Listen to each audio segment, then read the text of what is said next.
The most important lesson you will ever learn. I look at wealthy people all across the board. I'm realizing time and time again that you've only got like one chance. If you optimize for the wrong thing in life, you will never be successful. We got wealthy people out here just optimizing for wealth, when in honesty, the number one thing actually comes first is health and love, but you gotta have money to have those other things. The worst thing in life is to get older and realize you got good at the wrong thing. You need to literally optimize your life in all core areas, okay? Health, wealth, and love, and then you can experience happiness. If you are high in all those things, there's no way in heck you're not gonna experience. I see people that are very wealthy, and I ask myself, would I change lives with them? Would you change lives with the people you see that are wealthy?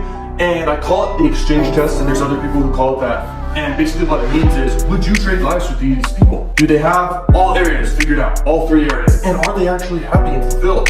That's so important. So when you think of exchanging lives, those are the people you should be taking serious advice from.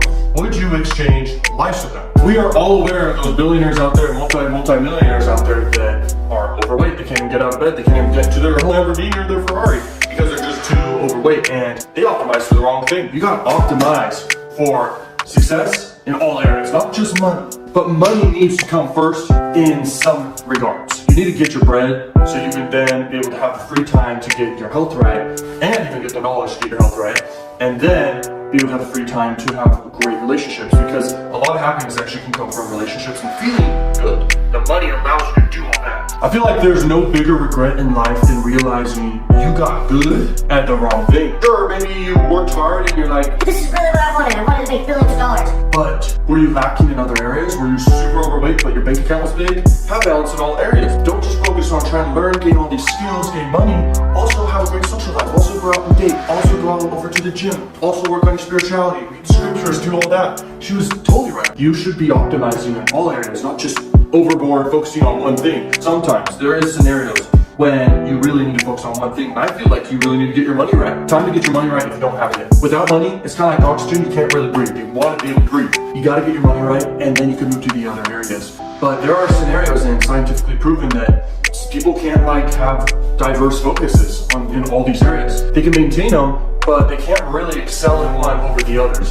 They can only really maintain them or just excel in one and not the other ones. In your young years, you basically use your health to gain wealth, and then when you're older, you use your wealth to get back your health. Just from awareness of that, you can be aware that really just focus on both of these. Really balance my life out for true happiness. And true happiness is literally health, wealth, and love, and you acquire happiness. If you optimize in the morning for your health, and then next you optimize for your wealth and your career, and then after that you're optimizing for your love and your friendships, then you go to bed happy because you accomplished all three of these throughout your day. Now don't get me wrong here, I'm no expert in all this stuff, but I am aware of this stuff, and I want to make you aware of this stuff. You can literally succeed in all these areas, and then there's other separate areas I won't get into. But you have the ability, you have the brain, and you can learn, gain knowledge, take action on this stuff, and you can have a discipline in your life to achieve all these things. There is no disadvantage to not doing this. It's all benefits. So why not just do it? Happiness and fulfillment. Have you ever felt fulfilled before? Maybe after you finished a huge art project or got an A on a test, or maybe you bought your house or something, you felt fulfilled. Now real quick, you cannot be overweight. It's very important to understand this. If you're overweight, that's not okay, because you're capable of making that change happen, and you're gonna be happier for it. There's no reason to be mad at me saying that you should not be overweight. You should be fit. You shouldn't be maybe a bodybuilder, but you should definitely be lean and fit and feeling good. This video is for you. It's the most important video you ever heard of, because you got to make the paradigm shift in your brain that you need to acquire wealth, but you also need to acquire wealth for the time and energy to acquire health and love, and then achieve actual fulfilled happiness. Now I want to get into one more thing, which is basically most people don't have your greatest interest at heart. Like most humans in this earth, I'm sure you're acutely aware that basically your friends, your family can betray you. They don't want to, at least you think so, but you can't be fine. But you can read people, you can read actions, you can read behaviors, you can read body language, you can read based on what they do. Actions speak louder than words. And you got to know how to pick the right people in your life. Otherwise, everything else will go out the window. You can make millions of dollars and you can lose it all. Friends or family members can screw you over or do things to you. If you talk to evolutionary psychologists, you'll basically realize there's like this number where it's like 150 people actually have your back. Those people will stay with you and be loyal to you. But those actual people on your brain can keep track of. Sure, there may be more. I mean, this is on average, 150 people. It may not be exact for everyone. But the point is, you have 150 people on average who have your back. So know how to select the right people, because sometimes you can mistake this 150 people for people that are trying to pull you back into the crab bucket. Crabs are all in a bucket. There's no lid on this bucket. And saddest part is the crabs could just all climb out. They actually are capable, even with slippery sides. But the saddest part is a crab almost makes it out, and the crabs will grab it and pull back down. And that's kind of how it is. When you reach success, you will have scenarios where you will feel like your family or friends are trying to drag you down. Maybe they're not, maybe they are, but you have to be aware that you need to know how to protect yourself. You need to have plans in place to prevent that. So another thing regarding friends and family, like your parents. And parents are the best things ever. Some people may grow up with situations without parents or abusive parents. I grew up with good parents, so that's all I know. But my point is, people will take advice from their parents or authorities who are somewhat like parental authorities. But you gotta realize your parents are only 50% of your DNA. They kind of have your best interest at heart, but not fully. Most times, your parents actually try to live out their fantasies through you, which is really respectable. But at the same time, it's not necessarily right, because you are your brain, you are your decisions. You can decide what you want to do with your life. Do you want to be an astronaut? Do you want to be president of the United States? Or do you want to work at McDonald's? It's your choice. It's what you want to do, maybe in the moment or maybe long term. Follow your dreams, know what you're good at and know what you're not good at. Maximize on what you're good at and try to be better at what you're not good at. A lot of times people are like, Oh, I suck at that, or I am not good at that. But at the end of the day, how much time did they put into it? a lot of girls will play basketball or something, but they really never put any time into basketball. The girls that are really good at basketball, they just put time practicing the basketball. The guys that are good at skateboarding, for example, they put time into skateboarding. Practice, practice, practice, and practice makes perfect. You can get really, really freaking good at your craft and what you are good at if you just keep pushing towards it. So follow your heart.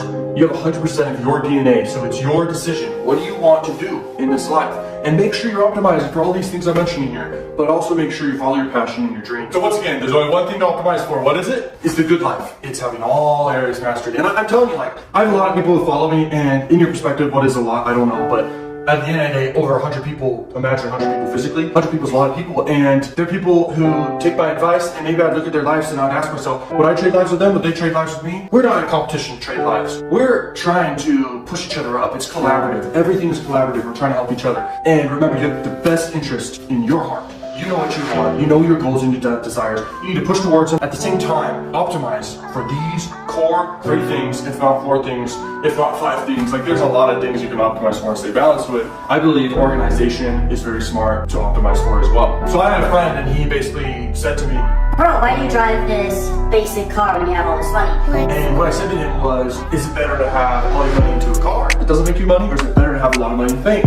And he immediately stopped and he was like, well, that's actually really true. That's really smart. Really true. And I'm going to definitely not think like that anymore. You should really optimize for true happiness. And materialistic things is not my personal motivation all the way. Everyone's motivated by each thing, but they're more so motivated by different things. You really got to understand yourself, what makes you truly happy, and understand that no one has your best interest at heart, and you shouldn't be out there trying to basically make others happy. If you're really giving others the permission to make you happy, and not yourself just naturally happy, there's a big serious problem there. There's also a serious problem with substance abuse, basically using other substances to make you happy. Now, that can go to extremes though. In some ways, fine.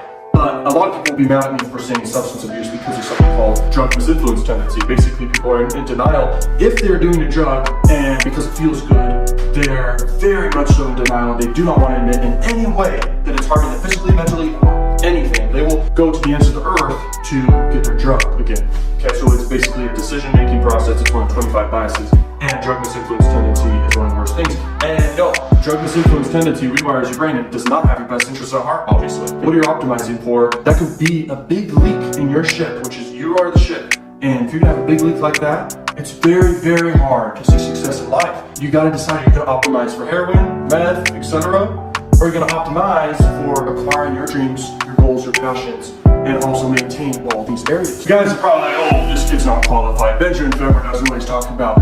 But the most important thing is I'm making you aware of this. I learned this from some of the smartest people in the world years ahead of me. And I'm returning the information back to you. And just being aware of this is called law of suggestion. So if you're suggested to this, raises your awareness levels where now you're going to be able to at least think about this, take action on this, ponder about this, and hopefully change your life for the better. Because at the end of the day, that's the whole goal. And we got to optimize in a collaborative way for all of us to motivate each other and inspire each other to actually change our lives and actually do the best and be the best person that we can be.